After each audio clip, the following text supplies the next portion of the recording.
Can I ask you something that sounds completely ordinary, but might tell you more about yourself than you realize?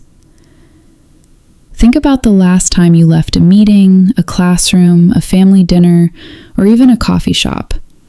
Everyone stood up at the same time, chairs moved, bags zipped, people started saying quick goodbyes while already walking toward the door.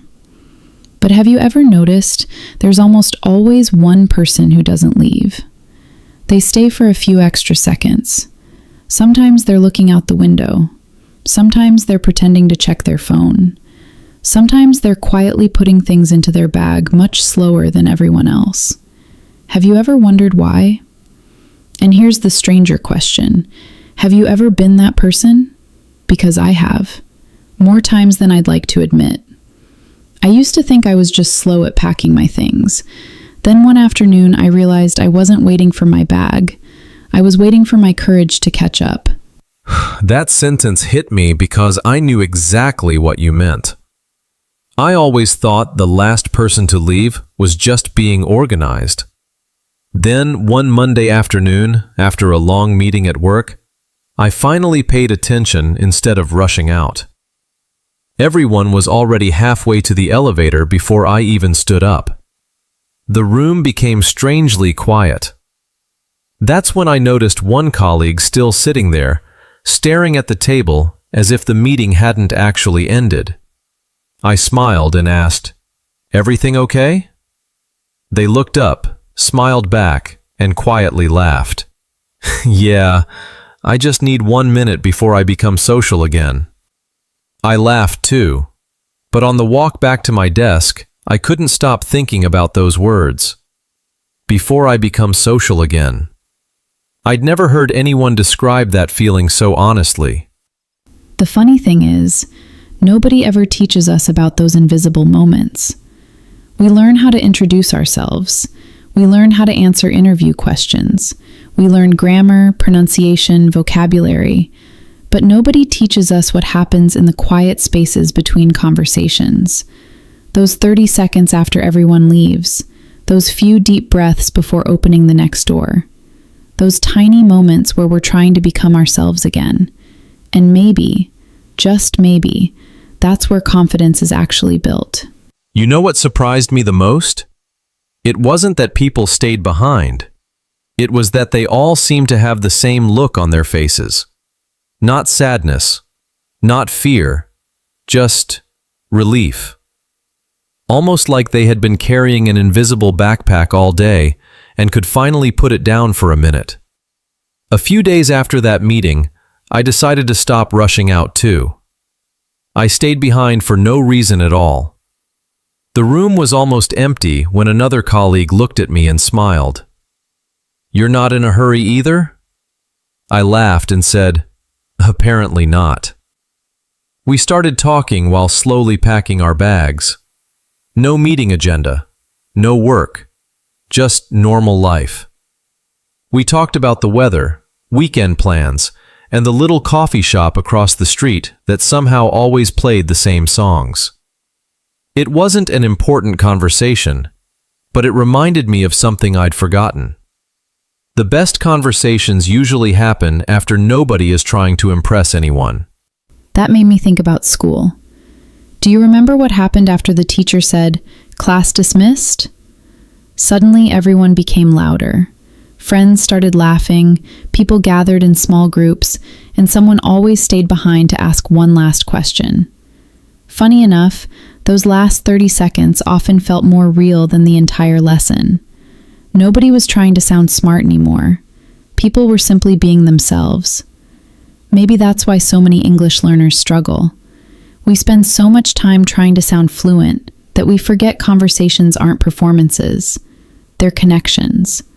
The person standing in front of you isn't waiting for perfect grammar. They're waiting for a real human being.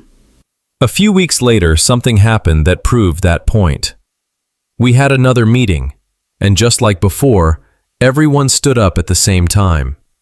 Chairs moved. Laptops disappeared into bags. The room emptied in less than a minute. But this time, instead of walking straight out, I stayed. Across the room, The new intern was still sitting there, slowly closing her notebook. She looked nervous, so I smiled and asked, "How's your first month going?" She laughed in that honest way people laugh when they're trying to hide how stressed they are. "Better than my first week," she said. Back then I was terrified someone would ask me a question in English. I smiled because I knew exactly how that felt. I told her, "Can I be honest? Half the people in this building are still making mistakes every day. The difference is, they stopped treating mistakes like emergencies." She looked at me for a second, then laughed.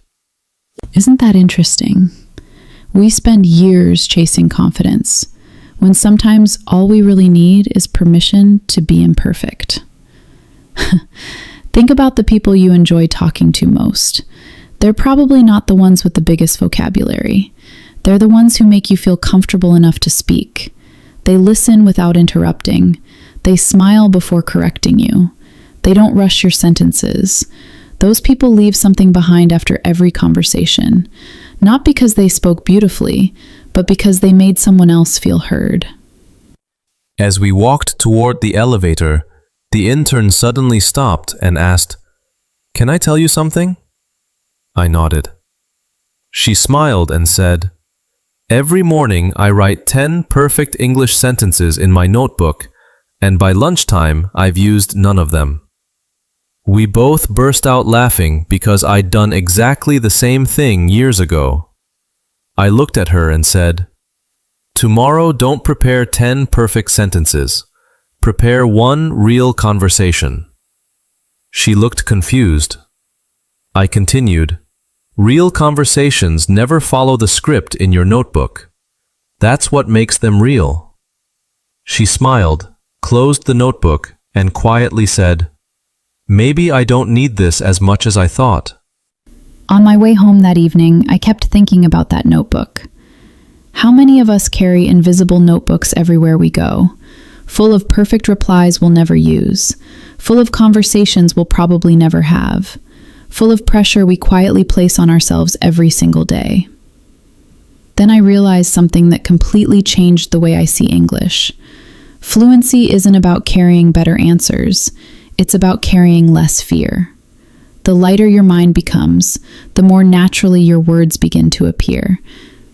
So tomorrow, when everyone stands up and starts rushing toward the door, don't be afraid to stay for one extra minute if the moment feels natural.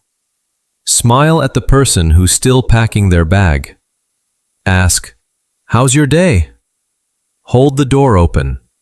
Say, "See you tomorrow." Those tiny moments won't make headlines. Nobody will applaud. But one day you'll realize those ordinary conversations quietly built the confidence you spent years searching for. Not in front of a mirror, not inside a textbook. Right there, in the few quiet moments after everyone else had already left. Maybe that's why the last person to leave isn't really the last person at all. Sometimes they're the first person who finally stops pretending, the first person who slows down enough to notice someone else, the first person who turns an ordinary goodbye into a genuine connection. And maybe tomorrow, that person will be you.